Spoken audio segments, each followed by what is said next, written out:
수학 문제 한 문제 가지고 뭐 30분 이상, 1시간 이상, 심지어 하루 동안 왜 고민하라는 거야? 나는 그렇게 얘기하는 영상들 뭐 유튜브나 인스타나 SNS에서 굉장히 많이 봤는데 난 완전 반대야. 이해가 안 돼. 이거는 잘못된 학습법이야. 그래서 내가 한 문제를 오래 고민하는 것이 좋냐 나쁘냐 보다 시기적으로 어떤 학생들에게 그것이 유용한가를 정확하게 두 가지로 나눠서 설명해 줄 거야.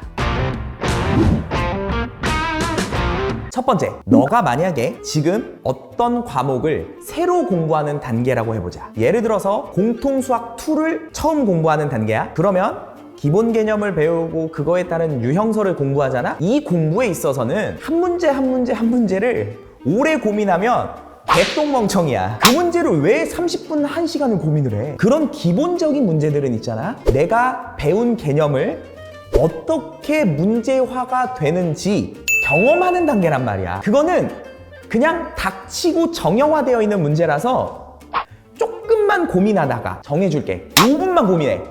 5분만 고민하다가 안 되면 해설 강의를 보든 해설지를 보든 그래서 빨리빨리 익혀두는 게 중요해. 그러니까 정석적인 풀이가 그냥 정해져 있는 문제라고.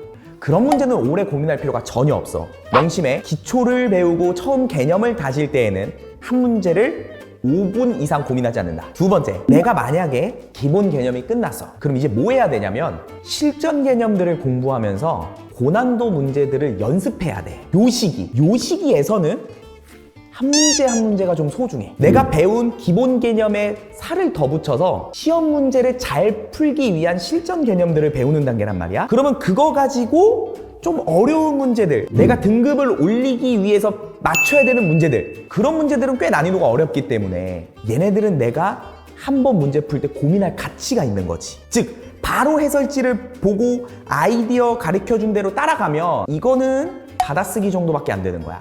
이거는 생각이 완전 막혀버리는 거지. 그러니까 실전 개념을 공부하면서 좀 고난도 문제를 연습하는 단계다. 그러면 한 문제를 30분? 근데 난 이것도 많다고 봐. 20분 정도 고민은 좋아. 근데 딱 정해줄게. 킬러 문제 제외하고. 킬러 문제는 다시 이야기해줄 거야. 킬러 문제 제외하고는 한 20분 정도 고민하다가 안 되면 해설지나 해설 강의를 참고해. 그러면 얻어가는 게 굉장히 많을 거야. 근데 킬러 문제는 이제 이런 실전 개념과 고난도 연습이 좀 이루어졌어. 그럼 이제 마지막에 좀 어려운 문제들 가지고 내가 이제 고민을 해야 되는 거지. 2단계에서는 1시간, 하루 고민하는 것도 굉장히 좋은 방법이긴 해. 고3으로 예를 들면은 N제 푸는 단계에서 이때는 고민 많이 해야 돼. 이때는 한 문제 한 문제를 고민하는 것이 다 피와 살이 되기 때문이야. 결국 전체 과정을 놓고서 한 문제 한 문제를 오랫동안 고민하라는 것은 정말 잘못된 학습 방법이야. 내가 지금 제시해준 두 단계를 나눠서 너가 생각했을 때 나는 어디에 속해 있는가, 그거에 따라 맞춰서 올바른 공부법으로 공부하면 무조건 성적은 오를 거야.